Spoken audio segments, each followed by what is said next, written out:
Welcome back to Night Mind, friends, and welcome back to Mandela County. I thought that before we finish out the year, it would be nice to circle back and see how this project has developed. We'll be hearing later on from Skillshare, tonight's sponsor, who can help anyone who feels inspired to explore the paranormal depths of their own local haunted town. But for now, let's pick up where we left off. For those not in the know, we've covered Mandela Catalogue from Overthrown to Volume 2 in our first guide video. Tonight, we explore what's been uploaded since as part of the story. As always, I encourage anyone who hasn't seen the material to take the time now to go do so. And if you're feeling lost by the end of Volume 2, check out my first video, which will clear things up. As soon as you're caught up, you can return here, and we'll continue our exploration.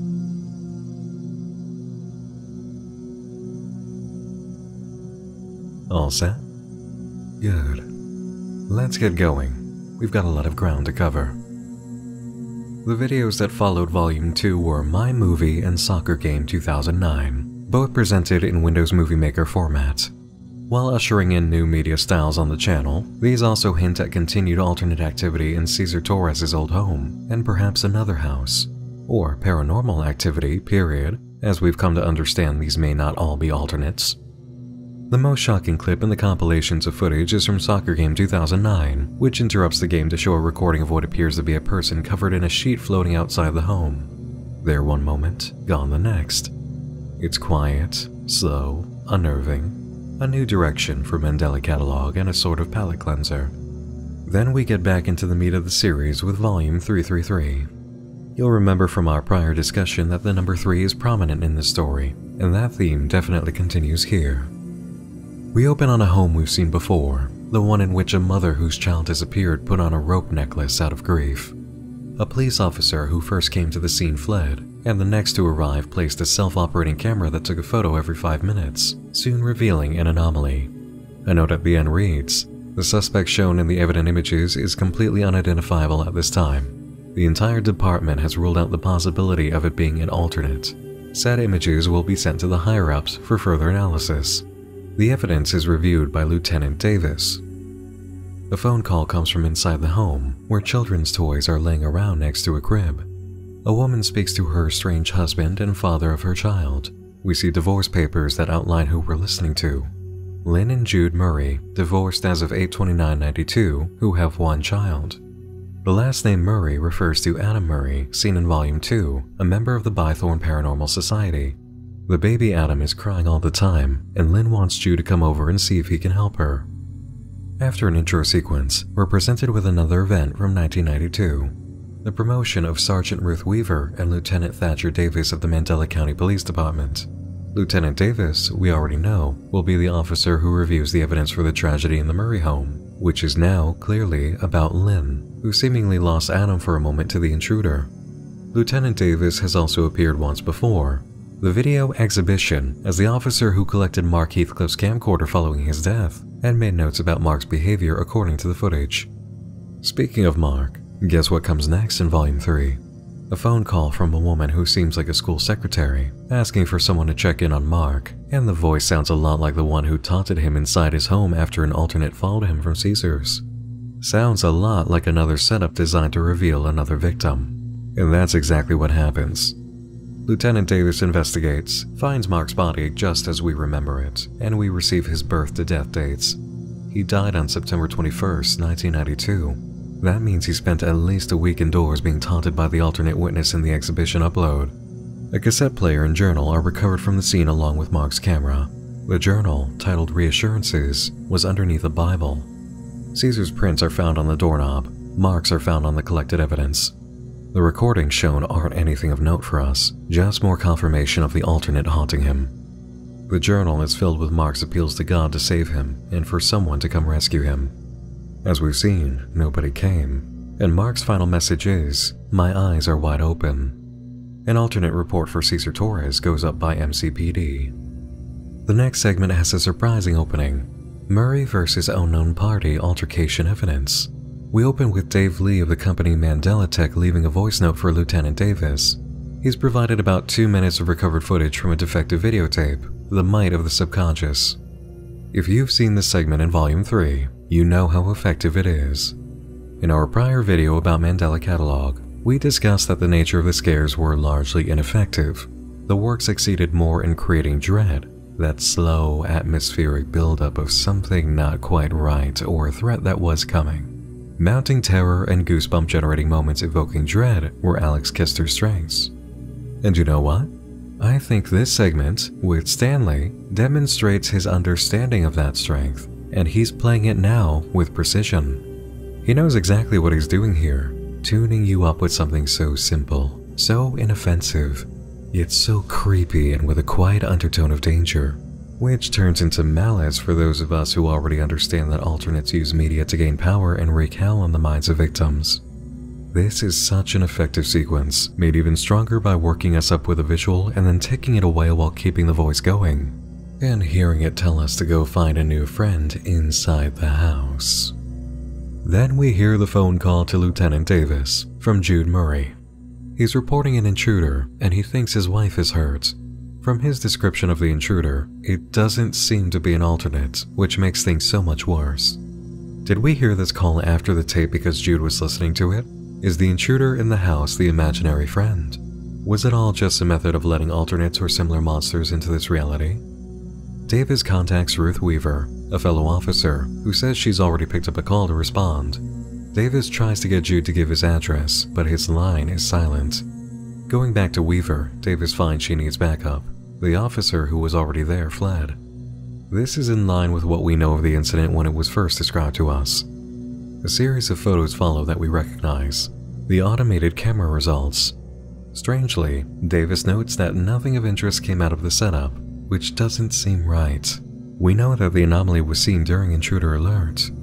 He also says this as part of investigation log 2. So, either the intruder alert series of photos from the camera established by Weaver is legitimate, and a failure to see the anomaly again in log 2 convinced them both to go investigate, or we have a weird discrepancy here. We head into the Murray home with Davis and Weaver, where a TV is on and tuned to static. Lynn Murray is here, left in the last position she ever experienced. Communications with Weaver break down, and so does the camera. Davis finds himself alone, being mocked by an alternate, and when his camera comes back, it focuses on movement.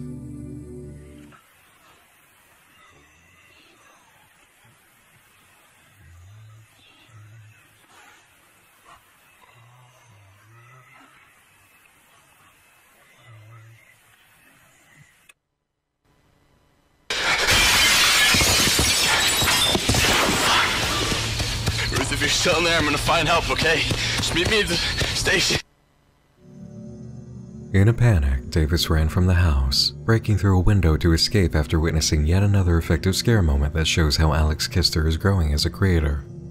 That was a new use of tech for him, and managed in a way that was strong. The build-up was there, the slow reveal was well-timed. The reveal itself was a piece of a monster and not the full thing, letting us recoil at what did appear and imagine the rest. Good work. At the police station, Davis calls for backup, even trying nearby counties, and gets nowhere. An eerie religious record begins playing from somewhere in the building, and Thatcher gets his camera working again after something catches his attention.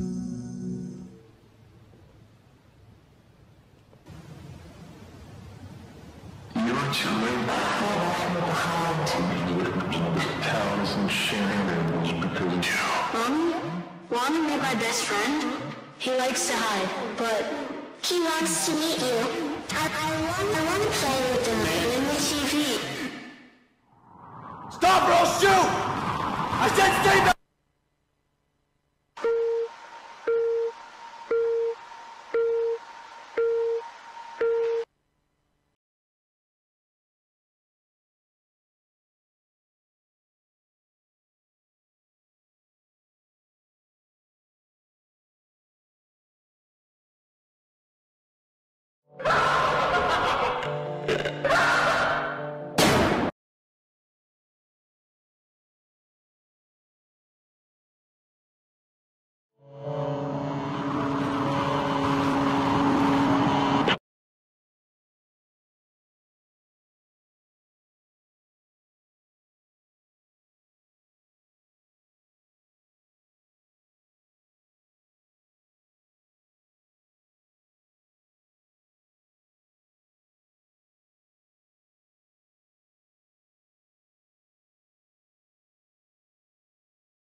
Now that was potent. This is a genuine turning point for this project. This is a hard scare that works and understands horror. Stephen King once described how the flow of what's scary works, and the difference between horror and terror. Terror is the fear we know when we aren't sure what's going on and we're in a frightening situation. We're waiting for the hit, or the discovery of the body, or the monster to show itself. Horror is what happens when the thing you were feeling terror over finally occurs. The knife goes into your stomach, the closet door opens and the flashlight illuminates the mutilated body. The monster lurching up the hallway in darkness is suddenly revealed and begins stretching out its face like living clay, forming its features in front of you. This is it. This is how you do it and get rid of the old immature instincts of sudden scary pop-up images and loud noises. Gold star, Alex. You learned how to turn this around and nail in the true hard scares of the project. This is the evil we want to see in a fear climax. This is the enemy you've built up and made us dread. And best of all, you didn't even show it in full, even as you showed us a truly horrifying element of it. You kept portions of it in the dark, allowing mystery to continue even as we're witnessing the thing that should not be. Well done. And of course, very well done to the animation artist Thorne Baker. Applause all around. You've done it. You took the fear of the concept of alternates and their infiltration methods and made it a fear of the alternates in form. Marked improvement across the board. So, as for what actually happened there, in case any questions remain, Lieutenant Thatcher Davis and Sergeant Ruth Weaver both went to the Murray house to investigate the anomaly.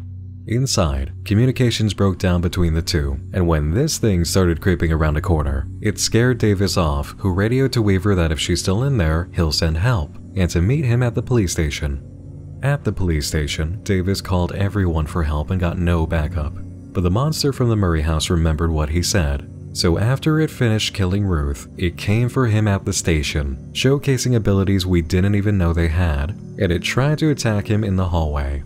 He survived the encounter, but now has to live with what he's seen, knowing Ruth died while he ran. The video, Every Day Gets Brighter, is a recorded reflection by Thatcher about his experience and his position in the police force in the aftermath. He's no hero to himself. He doesn't know what to do, especially without Ruth. We see one new image of the enemy he faces, and it feels like a rightful evolution of Mandela Catalogue's horrors. It's goofy in appearance, but unsettling, horrible in its nature. The nastiness crushes any laughter you might feel bubbling up before it can be fully realized. In his reflection, we learn that the alternate who attacked Thatcher assumed his form before the encounter was over. It walked off into the world, he says, a perfect copy of him. That's another problem to deal with. The next video, Interlude, shows us Mandela County's history of a falling population number, probably due to a mix of disappearances and those moving away from what's clearly a disaster area. In 2007, a member of the Bythorn Paranormal Society, Sarah, drops a video to Adam Murray that was taken from MCPD. It's a release from the Department of Temporal Phenomena, declaring an unforeseen threat has been eliminated, which we know is not true. The chart is then shown of the way alternates evolve. Flawed assimilation, which we understand quite well. Complete assimilation, which is perfect mimicry. And then overdriven assimilation, like an absurd exaggeration of features of whoever is being copied. The example given is a nun, and we've seen this alternate before. It's the one that whispered to Adam Murray, seemingly giving him a case of MAD. It's described as a messenger. Interesting. And now, Volume 4. We open with an animation of Genesis, which includes an appearance by alternate Gabriel turning a tree black. History takes a turn as Adam is called by a voice to meet alternate Gabriel under a tree, who leaves an apple. Adam comes back different, scaring Eve. This is a very dark interpretation of the myth of creation. It could be giving us new information on how long these creatures have been around, or it could be another atmospheric and thematic touch to open this chapter. Either way, it's done better than some of the previous Bible story videos we've seen. We hear a call between Dave of Mandela Tech and a man named O'Brien, offering him a job at a religious organization. A girl at the counter helping close up shop finds a tape marked by Lieutenant Davis for Dave, another salvage job probably. She goes to a closet to play it, coming across a TV Dave marked as off limits. A sign is spotted in here. The only CRT TV in Wisconsin, open daily. This is probably due to the old Mirror and TV Destruction Act enacted by the Department of Temporal Phenomena. The video the girl plays on the TV? The Toddler Stress Assessment. Next, we shift to the Bythorn High Daily News, 6/11/07. Sarah Heathcliff, BHS alumni, is seeking a ghost hunting partner for the Paranormal Club. Email is sarahheathcliff89@gmail.com. Born in 1989? That would make her 18 or 19 at this time. She's then listed as currently at large. Adam Murray, 88, responds to her call for a partner, also listed as currently at large. Adam is accepted into the club, and it's renamed Bythorn Paranormal Society. On 7/14/07, a breaking and entering event occurs. Adam takes Sarah to see real ghosts using an audio lure, which freaks her out. She won't look, but we will, and we see all sorts of hands coming out of doors. Notice also that there's crime scene tape here. Whatever occurred to create a haunting may be very recent. We're informed the next segment is 2 years later, and while Adam is driving, we see from the GPS feed, software update automatically installed at 5:24 a.m., 1:13:09. So, it's now during the time span Adam and Jonah investigated Caesar's old house in Volume 2. We're taken to a messenger app screen filled with contacts of Adam's. He removes Jonah as Evelyn tries to message him, acting like a girlfriend. Adam goes into conversation with Sarah, which leads to him casually telling her he thinks Jonah is dead or something. Kind of insane to be casual about this, right? Sarah rightfully chews him out. Adam? Eventually someone will stumble across that. You just drove off? Didn't really think it would be that big of a deal. What? Put yourself in my shoes for a second.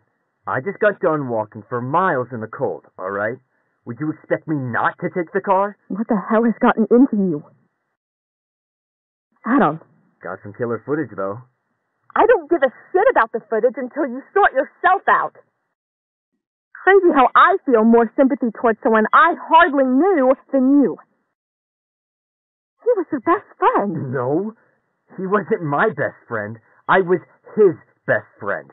I don't have friends. We have to tell our viewers, you know. We? I think you mean you. You're the one that handles the online. No, you. This is all your fault, Adam. We didn't need this footage. I don't care how good it is.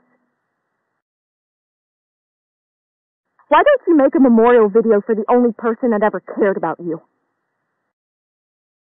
The viewers will start suspecting things sooner or later. I thought you were better than that. He said he just got done walking for miles in the cold. Jonah fled the scene in the car. Did Adam catch up to the car somehow and just take it? Is that why he said Jonah is dead or something? He didn't even see him? How did he even track down the car? We see the population chart for Mandela County again. Only 1,075 people remain as of 2009. Lieutenant Thatcher Davis monologues, seemingly no longer in a position of being a lieutenant, and then goes to bed.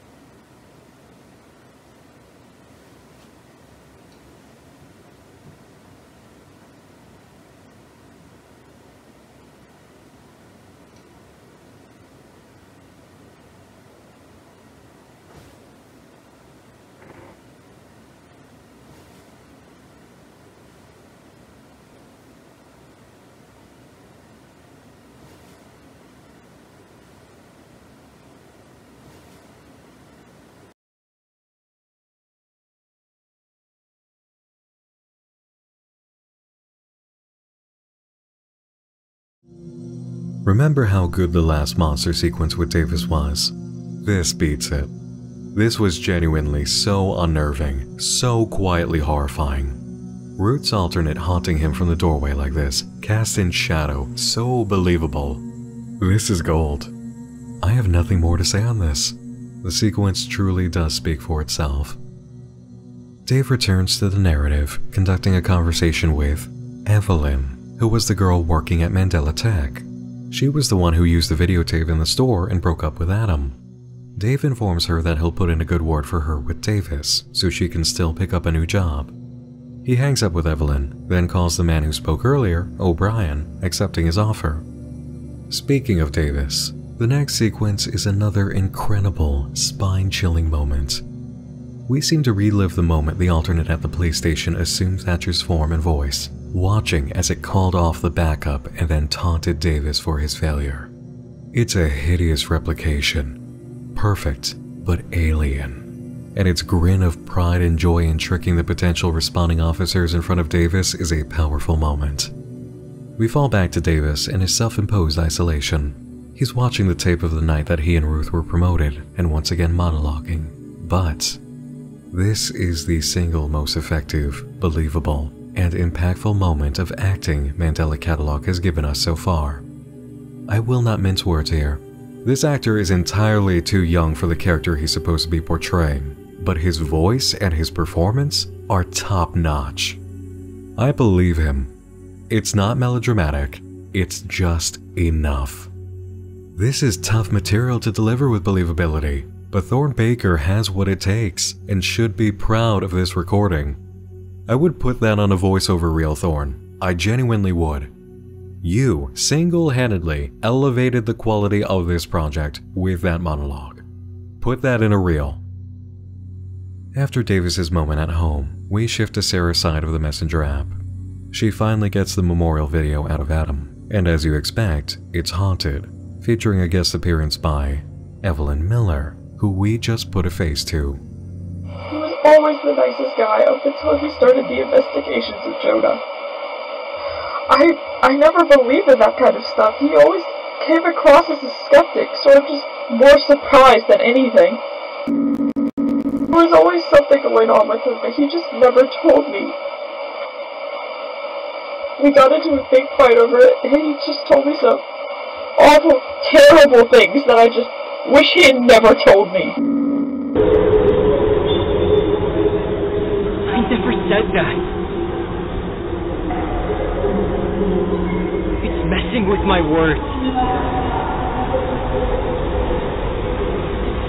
I don't know what's going on. It's not me. The computer, I swear. I'm not stupid. I never said that. The computer, I swear. Messing with my words. I'm not stupid, alright? I don't know what's going on. Messing with my words. I never said that. Shut the fuck up! I never said that. Messing with my words. I've had enough of you! Messing with my words. I never said Please, that. just get the fuck out of my ass! So we have what appears to be testimony from Evelyn about Adam's behavior changing after beginning investigations with Jonah, and then a secret recording of Adam arguing with a device that began using his voice to mock him. It's very possible that what characters have been experiencing is an alternate impersonating him online, not necessarily in person. Almost as if to capitalize on that statement comes the Mandela Tech Face Studio segment. It's freaky. It's a weird relic of older programming days, but I have the feeling it's massively important, especially the talk of uploading the pictures to a database.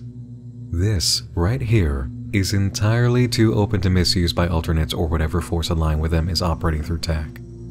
Are they using it to impersonate people online? Or is it teaching them how to better copy individuals? Or both? Either way, this program is freaky, and we're meant to take specific note of the layout for uploading your face. It needs 3 shots, just like this. The program is overlaid on footage from the Murray house next, with the tutorial face speaking. It takes a few playbacks to pick up what's being said, and the last bit is still garbled, but here's what I've got. A thriving society of followers of the truth, a mess of tangled limbs danced around my bedroom. I held my breath and waited for it to stop. I was too scared. And then it sounds something like, I hit my limit, Ruth, with a repeat on Ruth. I could definitely be wrong about that one. We know that the anomaly in the Murray house did play with Lynn's corpse at one point, but this was Adam Murray's bedroom. Interesting. Notice also how much mystery surrounds Adam Murray at this point, and how, in consideration of that mystery, the beginning sequence of the altered story of Genesis now makes sense. Adam Murray was the baby in the video intruder alerts who was taken by the forces invading Mandela County, but he seems to have come back and been a normal human. Until recently, when the people close to him noticed antisocial tendencies. Sarah, clearly distraught the first time they worked together, knows firsthand that Adam doesn't care for the concerns of others, especially when facing the paranormal. But we also have evidence he may be suffering from online impersonation through the alternates. Still, if Adam was abducted by these forces as a child and came back, wouldn't that make him tainted? Is this what the altered version of Genesis is foreshadowing with its clear alternate Adam, the first man? We return to MCPD. Evelyn has showed up looking for Davis. Shortly after establishing her location, we hear from Dave Lee, calling Davis to tell him that he's finished working his investigation through Mandela Tech. He covers up the old CRT TV and then goes to the church, calling O'Brien, who tells him to stay still. He'll be right there. Everything is plunged into darkness for a moment before the sky opens up with miraculous lights. Alternate Gabriel appears and belittles Dave. He had it all figured out, but he chose to follow the shepherd, O'Brien. Dave is informed that his usefulness has run out, and now Thatcher will be targeted for the monster's purposes.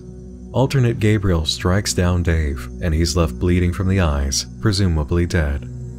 We come back to Evelyn to find her going through MCPD files. One folder is marked Murray. She opens it and sees the child resulting from the marriage listed as Adam Murray under his parents' divorce agreement, and the back of the paper is covered in scribbling. There's a stress assessment review from Dr. Jack Williamson on September 14, 1992, reporting that Adam experienced absolutely no score in responding to any stimulus, which could be the result of recent phenomena occurring with children his age. More evidence that Adam Murray is not okay after his abduction and return. Someone kills the power in MCPD while Evelyn is reading, resulting in the emergency alarm. As she looks out the doorway, someone grabs her. We end up behind the messenger app again, Adam's side. An unknown contact comes through, asking if this is really him, something that we're asking ourselves at this moment.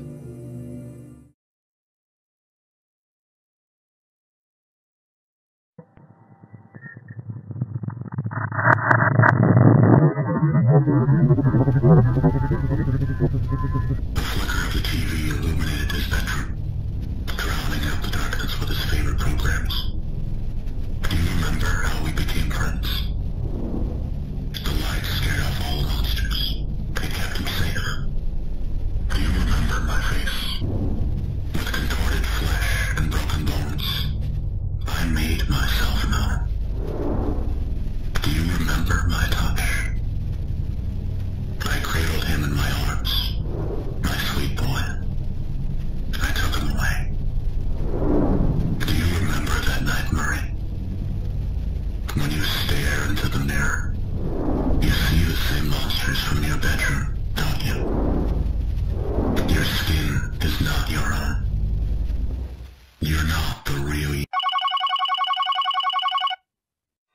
What's going on, Adam? Who are you talking to? You need to call me back now. I don't know what's going on. Please don't make me have to worry about you. Please call me back. Please. Okay, so this is, first of all, a truly impressive and disturbing moment. Wow.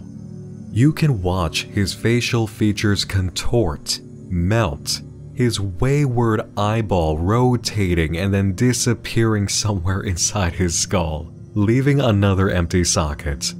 This is the horror of an alternate realized, and it's really nailed down the situation for us. The Adam Murray we know may not be Adam Murray at all, and if he is, he's been affected by his experience in a way the alternates wanted, and we know little about. Adam is a much, much more important character than we knew. What a sequence. Seriously, I love this. This is so messed up to watch. Our final shot is above Mandela County. The red text from the very first video on the channel returns, stating, "I deceived him, the Mandela Prophet. We have their prayers and their records. It begins today." And then we see 3 pictures of Adam, in the lineup associated with entry into the Face Studio database, effectively confirming that they've been able to impersonate him online successfully using this resource. The Mandela Prophets.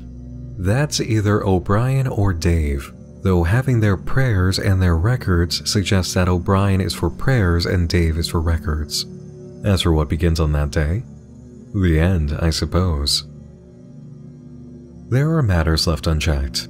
The messenger, for one thing, and its actual relation to Adam, the nature of Adam Murray and what really happened to him under the intruder, who appeared through several guises to do its work, the position in Mandela of O'Brien and how he's been serving the alternates, and what happened to Evelyn in the police station. I have faith that elaboration on these matters will come in time. Alex Kister has become better at narrative execution since Volume 2, and that is a trend I believe will continue. And now, since we're on that note of creativity, I'm sure the incredible work seen here has inspired plenty of you. You might even be thinking of New Year's resolutions in the creative sense, and our friends at Skillshare are very well equipped to assist. Let's say you wanted to learn how to make creatures, monsters, and effects as potent as what we've just seen in Mandela Catalogue. You could easily install Blender, the free 3D modeling and animation program, and enjoy your first day in Blender 3D on Skillshare, taught by Southern Shoddy 3D. Or maybe the work that Thorne Baker put in as Lieutenant Davis has lit a passion for voice acting in you. Why not try out the Foundations of Voiceover, Voice Acting Essentials? It's taught by Christopher Tester, who has done commercial work, corporate work, and video game voice acting. And then, you can put all of your newly developed skills together with knowledge about a variety of video editing and audio recording programs through classes on Skillshare. And this is all just suggestion based on one inspiration path. With Skillshare's whole community, entire worlds of learning are yours. You can try a risk-free 30-day trial to test out Skillshare yourself. The first 1,000 people to use the link provided will get a 1-month free trial of Skillshare. It's in the video description below. Again, you can join Skillshare now as one of the first 1,000 people to use the link provided and enjoy a risk-free 30-day trial. Who knows? Maybe next year, a project I cover on Nightmind could be yours. Thanks again to Skillshare for sponsoring tonight's trip to Mandela County. Now, as we were saying about creativity, I'll put it rather simply. What a turnaround, right? I had my fair share of complaints the first time covering this project, and Alex Kister has officially closed and sealed those and shoved them in a drawer. This is scary stuff, from build-up to delivery, and he should be fiercely proud of this evolution. Speaking of evolution, let's have a word on that. Because you know what? I've seen the comments section on the latest videos, and seeing how it's almost Christmas, some naughty viewers out there need the appropriate amount of coal delivered. First off, for all of you posting and giving thumbs up to stupid memes that have run their courses in response to incredible leaps of development on several fronts by Alex, flip your keyboard over and bash your face into it once for every word. You really had nothing better to do in response to all that work and dedication than post a meme? Are you serious? I hope you never have to experience what it's like to be on the other end of that position as a creator spending months painstakingly crafting something they care about, only to have a comment section shit on it in the dumbest fucking way. There are people 5 years younger than you and more giving genuine observations and responses in the comments to these uploads. You're embarrassing yourself. Second, there has been talk about how far Alex has gone from what is traditional analog horror, especially as a breakout pioneer of the subgenre. To that I say, why shouldn't he? Especially in a truly oversaturated field that's largely inspired by and imitating his work, why shouldn't he differentiate himself and grow in terms of narrative presentation? Look at what The Departure has brought us. Bigger, better, scarier, more meaningful segments of the story that allowed actual portrayal of the alternates. Emotional, introspective monologues from a character who was at the heart of the events. New ways to look at Mandela County and feel its sheer, depressing emptiness in the wake of the alternates' devastation of the area. So many of these location shots, as strange as they seem, provide an emotional tone that gives us a better understanding of the place where this is all happening. Mandela Catalogue has broken its own conventions and abandoned them, yes, but look how much better it's become for doing so. And as we discussed in our prior look at the project, it was already in the act of tearing open small seams on the constraints of the analog horror format to introduce elements it couldn't otherwise produce. This story has become its own weird, mixed media thing. It's a collage now, telling the story through odds and ends. And even when it's dramatic film, the lens is still filtered through the oppressive black and white of a world ruined by alternates. Don't get me wrong here. When a project establishes from the start that it's intending to work within narrative boundaries aligned with specific framing, then sudden moments of breaking that framing without justification is bad design. If you're very plainly an analog horror that is, let's say, a series of instructional videos uncovered by a character who found them in a box and is the uploader, and you suddenly have 1 or 2 moments of live action security camera footage for the story and there's no explanation for it by the uploader character, then you're in a situation where you've broken your established work for no reason other than to switch gears to meet an objective. If it feels too weird, then it really might be too weird. But what Mandela Catalogue has been from the start is a strange mixed bag of storytelling devices. People call it analog horror, and it is a pioneer that helped popularize it. But analog horror work has only ever been one element of Mandela. One color on the palette it's working with to compose a painting that is the story. You can't sit in the comment section throwing stones over it changing and evolving, because it never truly was what others claimed it to be in the first place, and its changes are serving the narrative and the impact that it needs to have. I also want to share something that may surprise people, and actually surprises me even as I say it. The work Alex is doing reminds me of David Lynch while he made Eraserhead. It's not just the monochrome, it's the film work. Still, alien-looking shots with murky skies, empty places and haunted-feeling isolated locations with 1 or 2 people and weird choices for camera angles. Some of it may be accidental or simply due to the constraints of composition, but I can't deny that the inclination towards presenting things as more of a stylized nightmare reality than standard known reality is Lynchian. Maybe adding to the feeling is an element that is an unfortunate byproduct of the work, and I know it is, because when Lieutenant Davis's portrayals are so strong, it doesn't make sense that the other performances are rather poor, or just acceptable. In David Lynch's work, acting will often be directed in a way that people don't seem quite normal. The characters feel like characters, they feel somewhat alien a lot of the time. But I do have to side with those who have been saying that amateur touches like Dave Lee's presentation and some other lacking performances bring back some of the goofiness that was frustrating the work in its early days that I have commented on. And again, we can't ignore how Thorne Baker is cleaning house with his performance. He is raising the quality standard of the project just by being here. But no, I don't believe this is a man who is supposed to be in his late 30s to early 40s. He looks like Leon Kennedy. And the Party City mustache and sunglasses on Dave Lee don't help me take things seriously either. It's tough to get all the elements of the project firing on the same level of quality as some of the stronger ones. I know it is. I know that. There are limitations, and Alex is working under them, around them, and sometimes is able to get well above them, which is fantastic. But when you've got a plate of hot, wonderfully made food next to something lumpy and lukewarm, you really tend to taste the difference a lot more, you know? The good becomes great, and things that are just okay become worse and more noticeable.